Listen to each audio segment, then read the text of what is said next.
like a hurricane. I am a tree bending beneath the weight of his wind and mercy. And all of a sudden I'm unaware of these afflictions eclipsed by glory, and I realize just how beautiful you are and how great your affections are for me. And oh, how he loves us, oh, how he loves us, how he loves us, Good morning and welcome. Thank you for stopping in and joining us. So glad you're here today.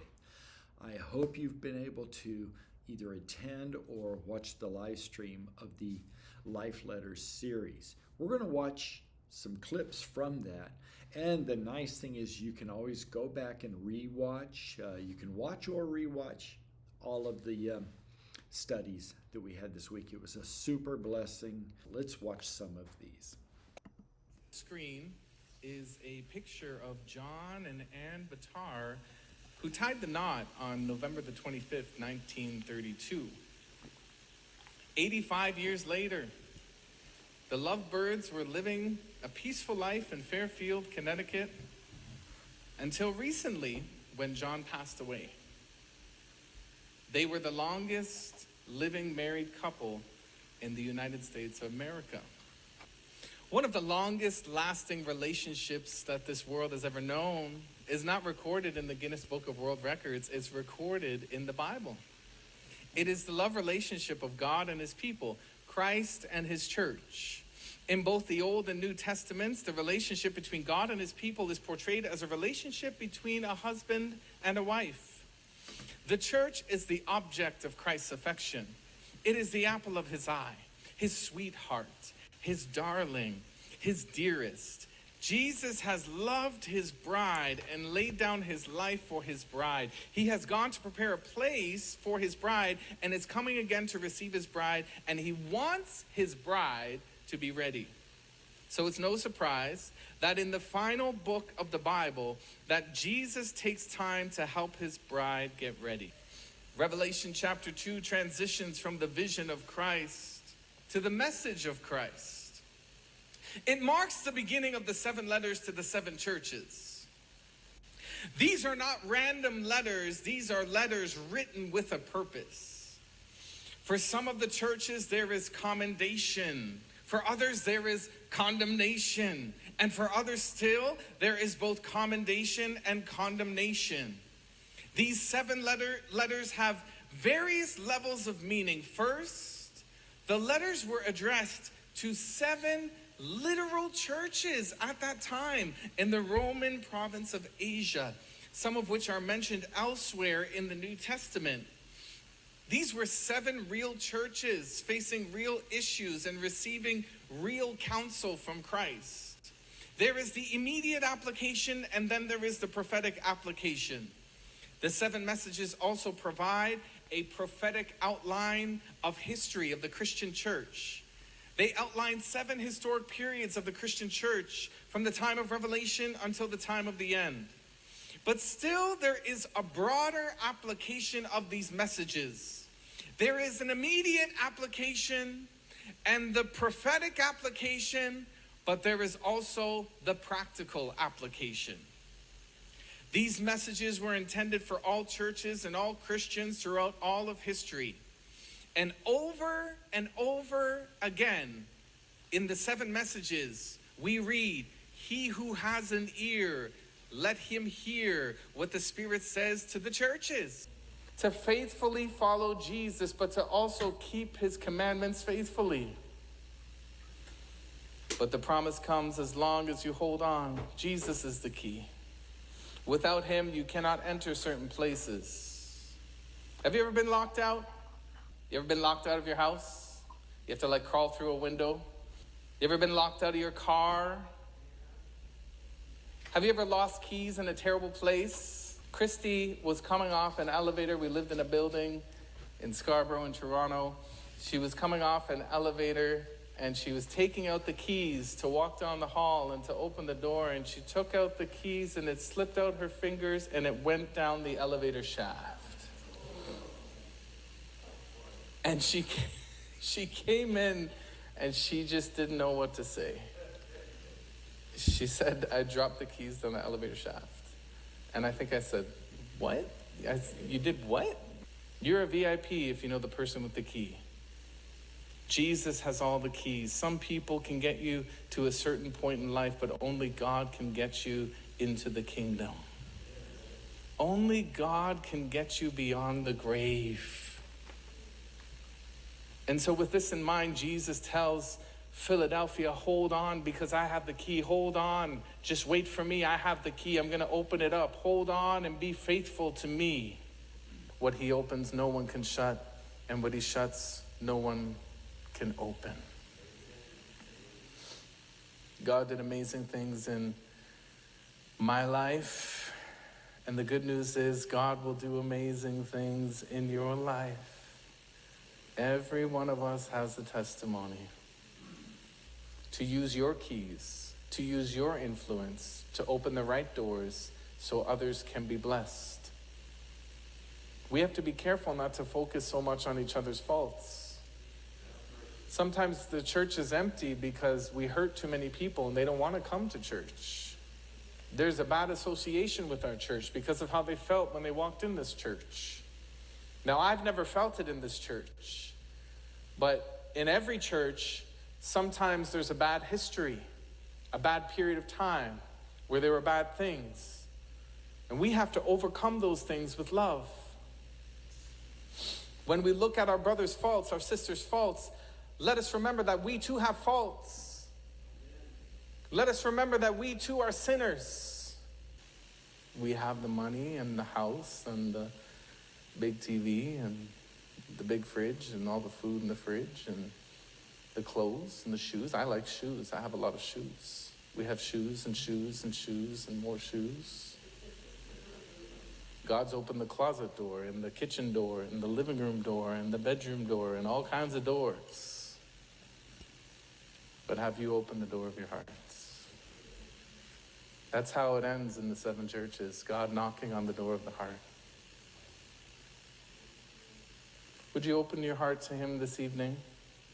I hope you liked that clip, and I hope you'll go back and check out some of the episodes from Life Letters. It was great. I hope you also enjoyed the music from Crowder to open up our lesson today, How He Loves Us. And isn't it true how God loves us, how Jesus loves us? Okay. What happened this week? Anything special during the week? Speaking of birthdays, check this little video out. Mum said if you get her one more bad present, Yeah, she'd burn it. right. So I'm thinking we should get her a candle. Well, I hope you found that a little bit amusing. Jesus said, I am the way and the truth and the life. For much of my life, I had absolutely no interest in Christianity. I wasn't brought up in a Christian home, and I quite enjoyed arguing with people who called themselves Christians. At university, I had a bit of a reputation as an argumentative atheist. I think, looking back, what I was experiencing was something like a hole, a void, sort of like a spiritual hunger for some sort of ultimate meaning and sense of fulfillment that would last. Then something unexpected happened.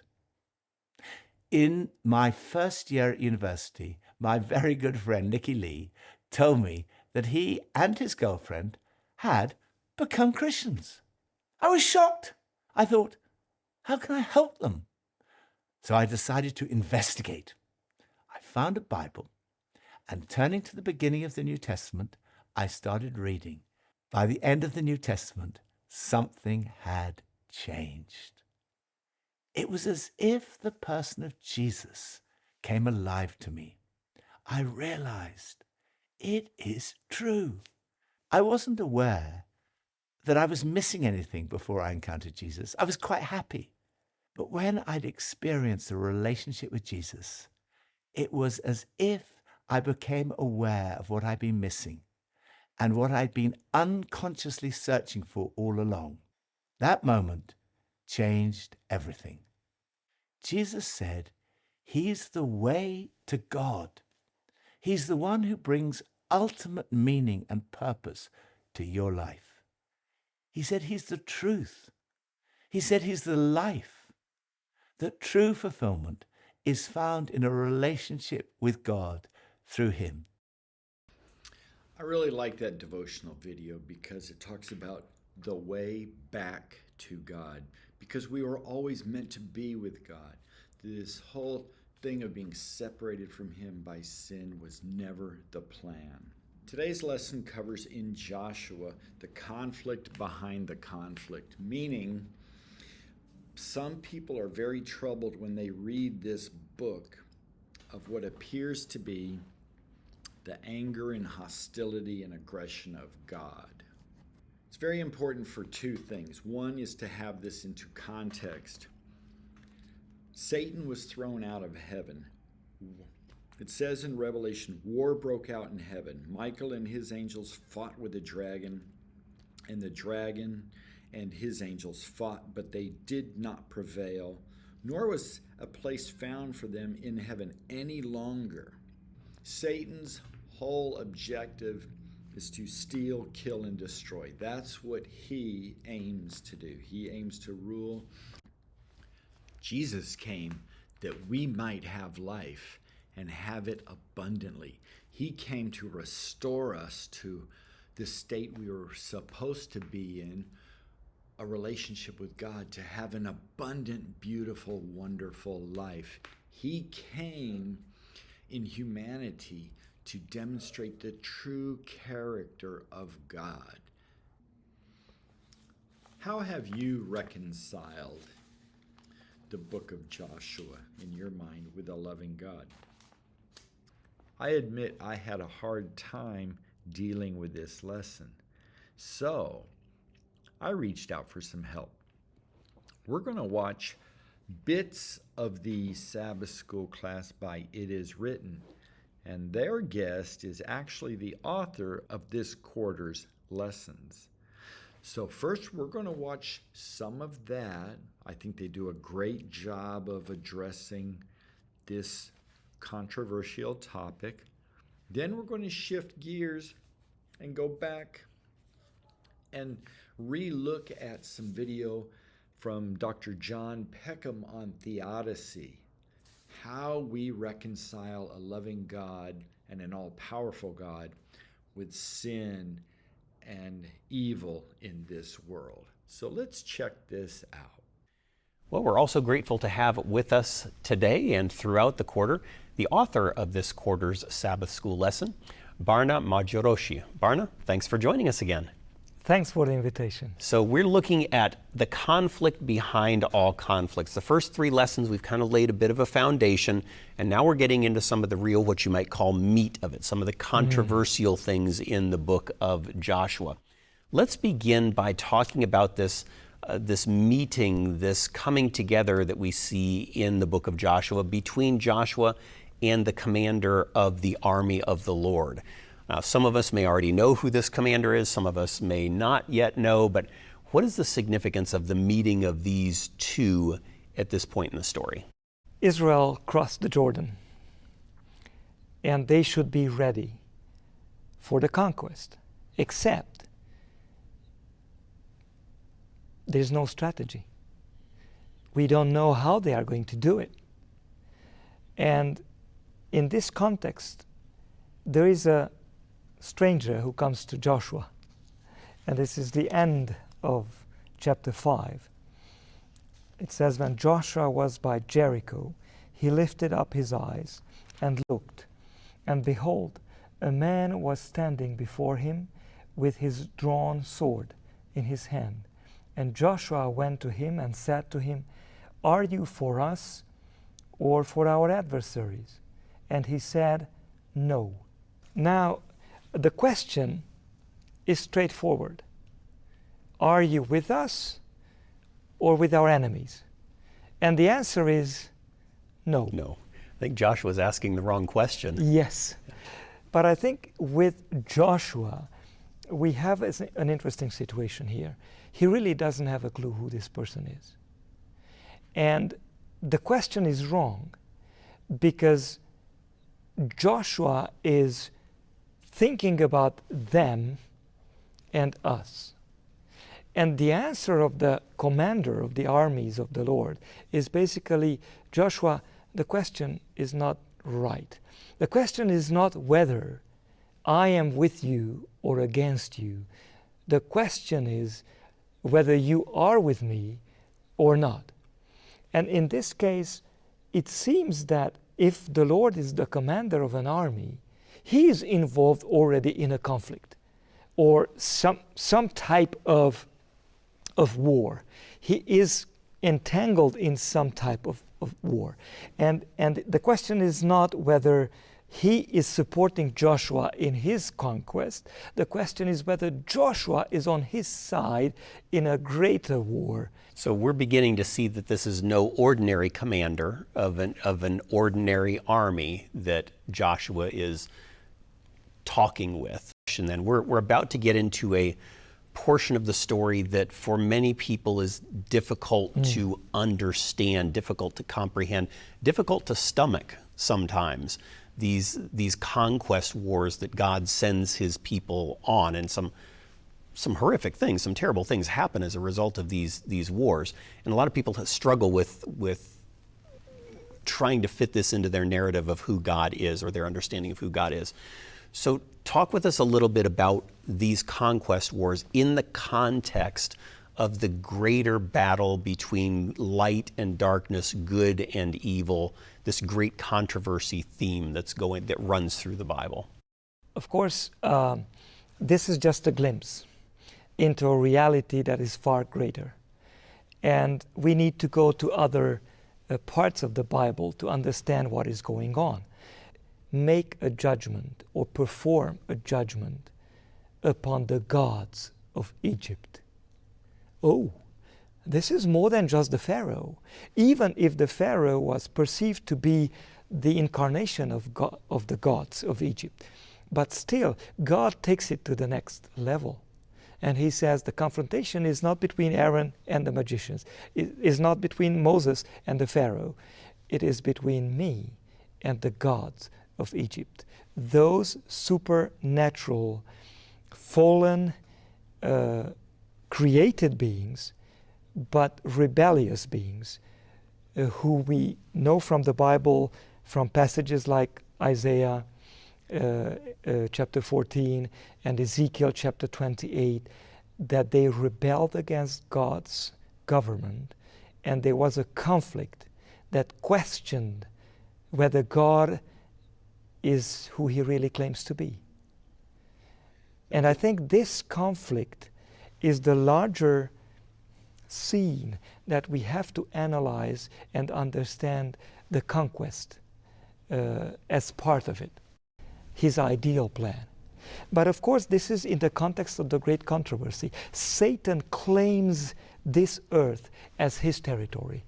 And this is the conflict all about. Of course,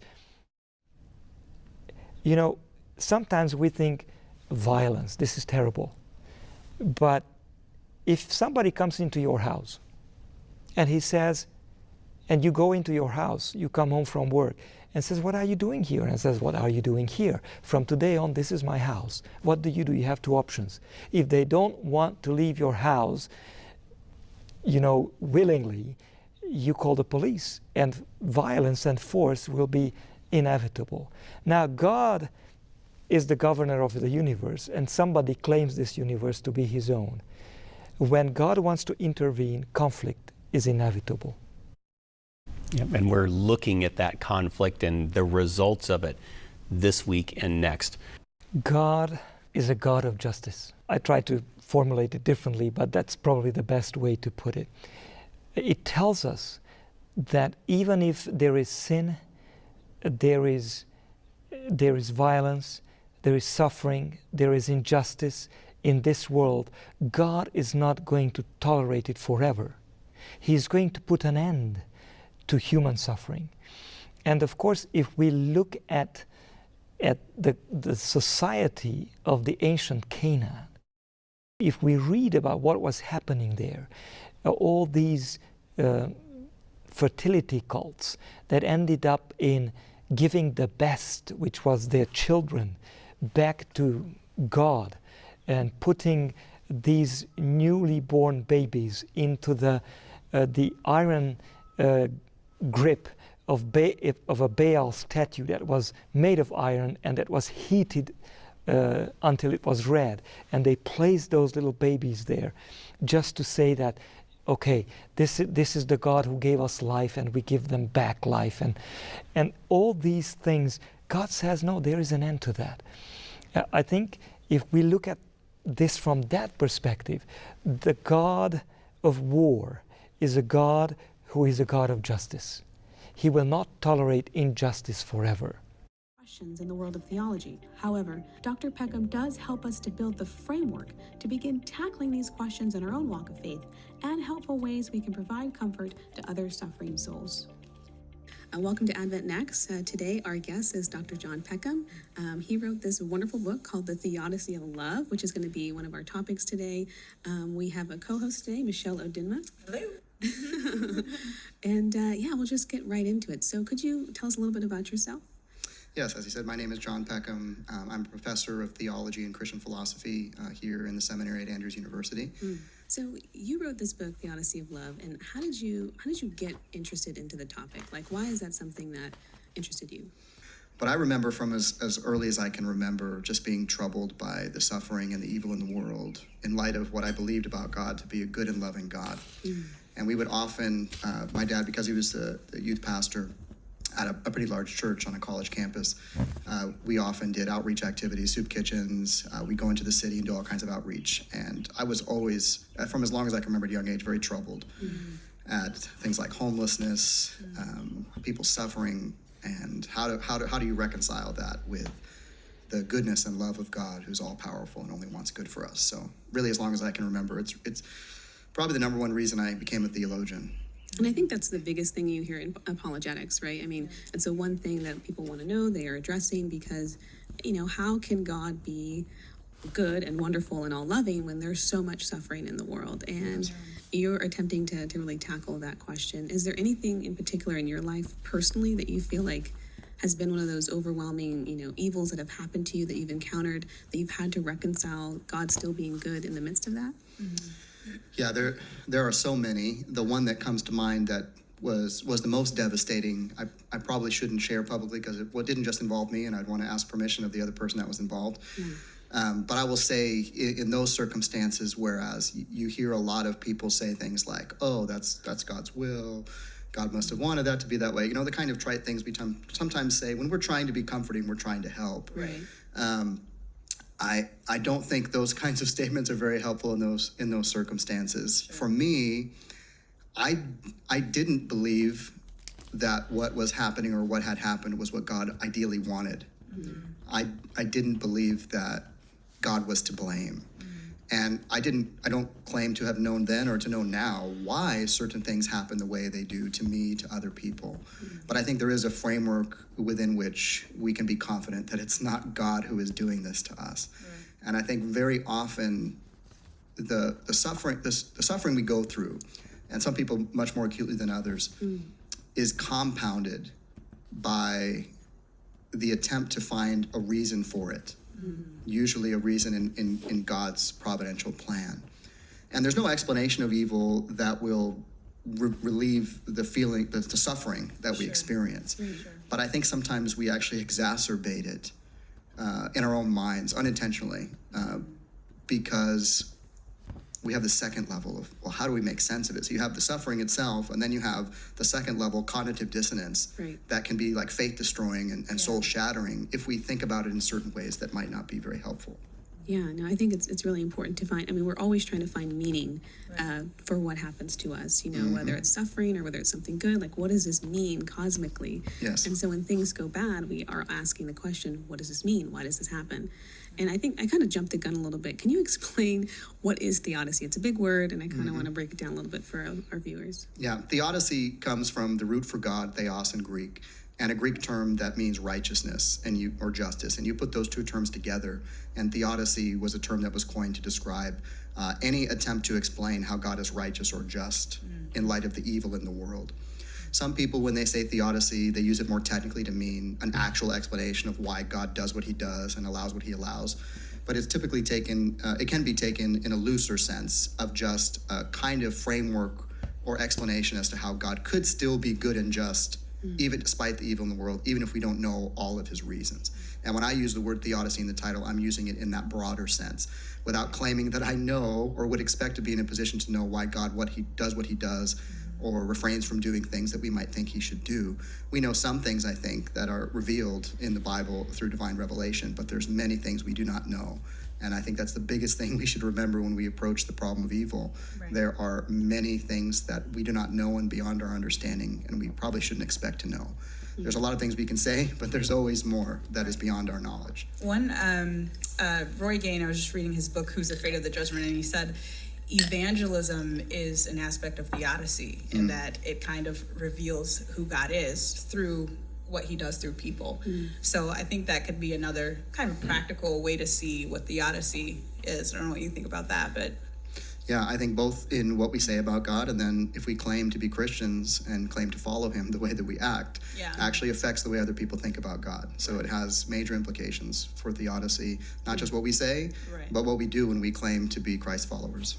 And I feel like it's so important. You mentioned this in the beginning of your book, like, you know, to not theologize about somebody else's suffering. And I think it's so tempting when somebody's going through something to be like, oh, well, God has a plan and there's a reason for this. And it's like, it's so easy to say that, but to really understand the complexities of what that person is going through. Like, I feel like it's easy to make sense of my suffering. Like, one of the biggest things that happened was, you know, when my mom died, it was very unexpected. Me having to make sense of it, you know, God was able to answer my questions. But if somebody was to come, you know, from the outside and try and give me a reason why this was happening, I would be like, no, please do not. And so in this theological circles that you are in, like, what do you feel like, what are some good ways that people are trying to tackle this question? And what are some maybe hurtful and bad ways that people are trying to tackle this question?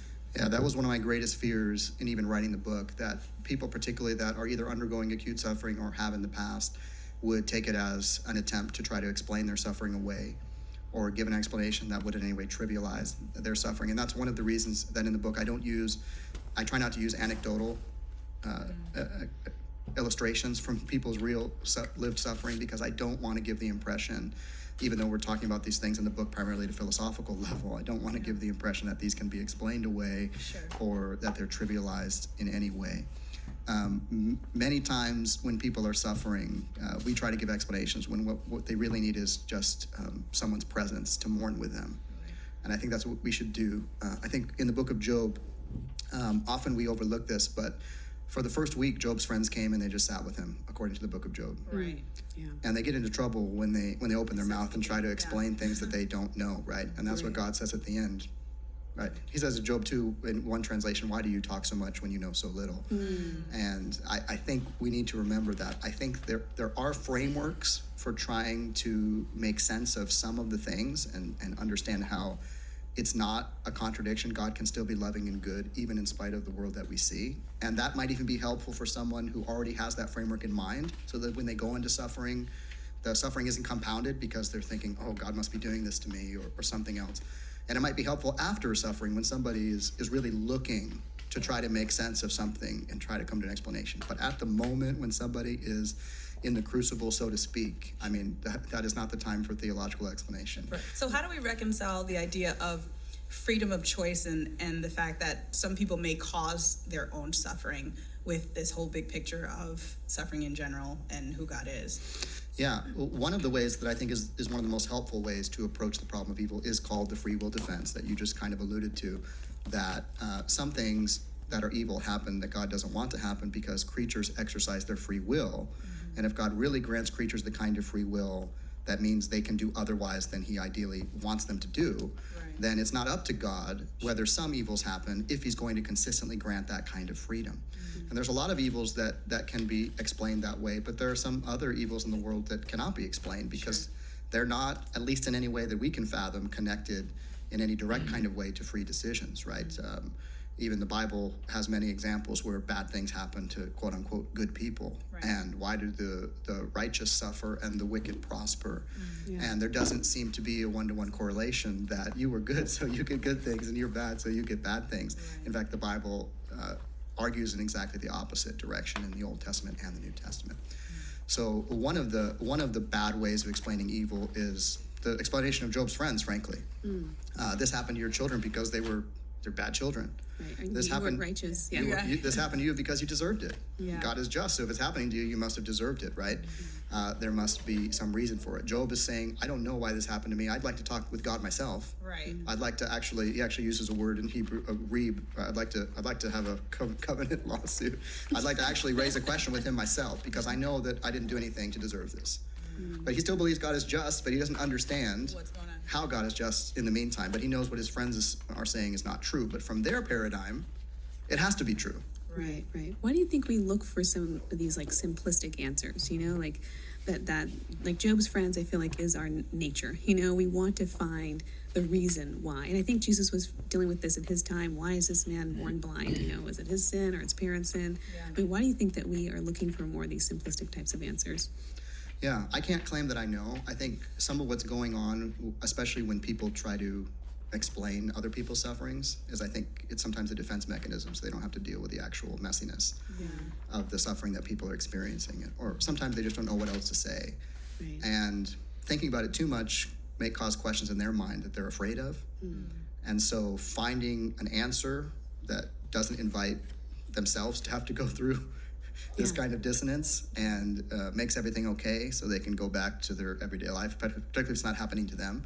I think that's just an easy default for us as humans. And more now, I mean, we're bombarded all the time because of mass media. We know more than ever about all the evils in the world. And frankly, if you're a sensitive personality, it's depressing to look at what's happening in the world. So some of it might be a defense mechanism, maybe not with bad motives. For people that are really suffering, I think they're just trying to find something that gives them peace.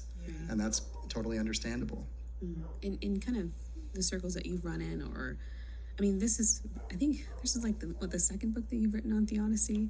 Like, I think that's a big part of kind of where your heart is and the things that you're trying to answer. Like, what do you feel as though, you know, what are some answers that you've come up with that you feel like help kind of deal with that cognitive dissonance in your own kind of walk?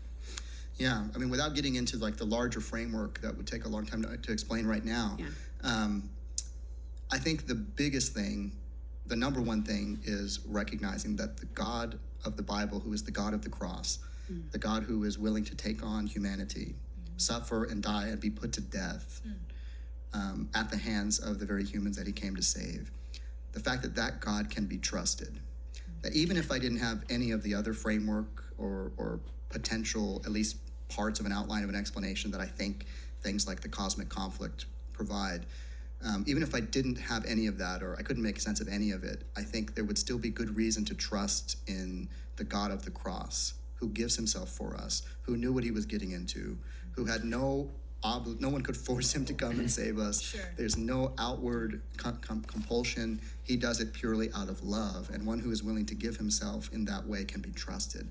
And if you read the biblical narrative of this God, it's not just that he suffered on the cross. He suffers all the way through the Bible, because in an analogous way to the fact that when my son suffers, I suffer. When he broke his arm a few summers ago, I wish that I could break my arm instead of him, right? And he was more resilient than both myself and my wife, because we were like more traumatized than him, because he you know, it heals and he's better, and we're still feeling it because of our love for him. We're all God's children, and every event of suffering, according to the Bible, affects him, right? He carries it, and he loves us so much. And God himself is going through this suffering and evil with us. So I ask myself, and I'm not suggesting this is anything like a thoroughgoing explanation, but if there had been any other way If there had been something else that God could have done that would have been better, wouldn't he have done it? Even if it was just not to go through the cross, not to have to go through all of this suffering that even he shares with us. And I think we just have abundant reason to believe that he loves us really more than we could imagine. And even if we can't understand what he's doing or why he permits, if that's the right word, some of the things that happen, we can trust him. When all of a sudden I'm unaware of these afflictions eclipsed by glory, and I realize just how beautiful you are and how great your affections have for me. Oh, how he loves, yeah, he loves us. Oh, how he loves us. Oh, how he loves us. Oh, how he loves. Lord, hear me, create in me a clean heart. That is what I need, for you to create in me a clean heart. Don't turn from me. If you are willing, you can make me clean. Because you are the shepherd. You're not just any shepherd, you are the shepherd. And I'm tired of trying to be my own shepherd and take my own way. So I follow you. And when I follow you, I lack no good thing. There is nothing good you withhold from me or from any of us. You guide us to the secret, quiet, peaceful green pastures. There we can rest. You lead us beside beautiful, still waters. You are living water. You restore our souls. And when we are ready, when we're fully ready, when we're fully following you, you lead us into your path of righteousness. That path does take us through the valley of the shadow. And in this life, unless you come back, we will all go to rest. But we have hope. You are the God of hope. When we trust in you, you fill us with all joy and peace. And at the end of that valley, you have prepared a grand banquet, the wedding feast in heaven. Because you are our shepherd, you will take us home. And we will dwell in the house of the Lord forever. Amen. When all of a sudden I'm unaware of these afflictions